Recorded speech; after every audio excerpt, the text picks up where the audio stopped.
Good morning, children. I am Rajni Katara from Takshashila Model School. बच्चों, पिछली classes में हमने व्याकरण में शब्द भंडार किया था। शब्द भंडार में आपके टॉपिक कौन कौन से आते हैं पता है आपको? मैं बताती हूँ। विलोम शब्द, पर्यायवाची शब्द, वाक्यांश मतलब अनेक शब्दों के लिए एक शब्द, अनेकार्थी शब्द और श्रुत सम भिन्नार्थक शब्द। हमने विलोम, पर्यायवाची और वाक्यांश पहले ही कर लिया था और मुझे उम्मीद है कि आपने अपनी फेयर कॉपी में कर लिए होंगे और इन्हें याद भी कर लिया होगा। पिछली क्लास में हमने अनेकार्थी शब्द किए थे और आज हम करेंगे श्रुत सम भिन्नार्थक शब्द। आज मैं आपको ये दोनों चीजें समझाऊंगी, तो सभी ध्यान से अपनी बुक में देखेंगे, किताब में देखेंगे। और अनेकार्थी शब्द आपकी व्याकरण की पुस्तक में 87 पेज नंबर पर है। तो अनेकार्थी नाम से ही समझ में आ रहा है, अनेकार्थी मतलब अनेक अर्थ वाला। जिस शब्द के अनेक अर्थ होते हैं उसे कहा जाता है अनेकार्थी शब्द। जैसे उत्तर, अब उत्तर क्या है? उत्तर दिशा भी है, पूर्व पश्चिम उत्तर दक्षिण, तो ये दिशा भी है उत्तर, और जवाब आंसर मतलब वो भी है। तो एक उत्तर शब्द के दो मीनिंग निकल गए, एक दिशा और एक जवाब। ठीक है बच्चों, तो इस तरीके से अनेकार्थी शब्द क्या होते हैं? वे शब्द जिनके अनेक अर्थ होते हैं उन्हें अनेकार्थी शब्द कहा जाता है। ये आपकी हिंदी व्याकरण की पुस्तक में पेज नंबर 87 पर है और ये आपको 1 से 38 तक अपनी फेयर कॉपी में करने थे और आपने कर भी लिए होंगे। और इन दोनों की जो बुक एक्सरसाइज है, मैं आपको एक्सरसाइज जो दूंगी उसे आप अपनी बुक में ही फिल करेंगे। ध्यान से सुने, आप इन दोनों की एक्सरसाइज बुक में ही फिल करेंगे। और जिनके पास अभी बुक नहीं है, किताब नहीं है, वे बच्चे अपने ये आंसर, एक्सरसाइज के आंसर एक पिन पेज पर संभाल कर लिखकर रख लेंगे, ताकि जब भी आपको बुक मिले आप उसमें से देखकर उसे फिल कर सकें। समझ गए? और दूसरा आज का टॉपिक क्या है हमारा? श्रुति सम भिन्नार्थक शब्द। श्रुति सम, श्रुति का मतलब जानते हैं सुनना, और सम समान, एक जैसा।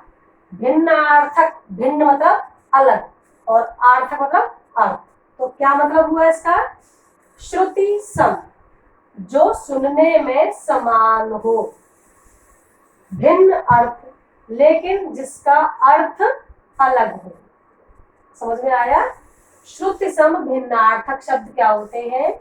जो सुनने में समान लगते हैं लेकिन जिनके अर्थ अलग अलग होते हैं उन्हें कहा जाता है श्रुति सम भिन्नार्थक शब्द। ये आपके पेज नंबर 91 मतलब 91 पर है और ये आपको 1 से 19 तक अपनी फेयर कॉपी में लिखने हैं। मैं ये आपसे क्यों लिखवा रही हूँ? क्योंकि अभी काफी बच्चों के पास पुस्तकें नहीं है, ग्रामर की पुस्तक नहीं है। अगर आप इन्हें नहीं लिखोगे तो याद कहाँ से करोगे? इसलिए इन सबको आप अपनी फेयर कॉपी में लिखेंगे, लेकिन इसकी एक्सरसाइज को कॉपी में नहीं करेंगे। समझ गए? तो अनेकार्थी आपने 1 से 38 अपनी फेयर कॉपी में लिखे हैं और श्रुत सम भिन्नार्थक शब्द जो है ये आप अपनी फेयर कॉपी में 1 से 19 तक लिखेंगे। अब श्रुत सम भिन्नार्थक समझ में आ गया? वे शब्द जो सुनने में एक जैसे लगते हैं लेकिन जिनके अर्थ अलग होते हैं उन्हें कहा जाता है श्रुति सम भिन्नार्थक शब्द। जैसे अभिराम, अविराम, थोड़ा सा ही अंतर है लेकिन सुनने में एक जैसे लगते हैं। अभिराम, अविराम, अभिराम मतलब सुंदर और अविराम मतलब बिना रुके मतलब लगातार। तो इनके अर्थ बिल्कुल अलग हो गए, लेकिन सुनने में ये जैसे लगते हैं। ऐसे ही आसन, आसन्न। आसन मतलब बैठने का स्थान, और आसन्न समीप, नजदीक। तो ये शब्द क्या है, जो सुनने में तो एक जैसे लगते हैं, लेकिन जिनके बिल्कुल अलग अर्थ होते हैं। तो ये आपको ये टोटल 37 मतलब 37 दिए हुए हैं आपकी पुस्तक में, और आपको 1 से 19 तक अपनी फेयर कॉपी में करना है, और इसकी अभ्यास को, एक्सरसाइज को बुक में ही भरना है। और बुक नहीं है तो किसी एक पिन पेज पर इनके आंसर संभाल कर लिखें, और उन्हें संभाल कर ही अपने किसी फोल्डर में रख दें। समझ गए?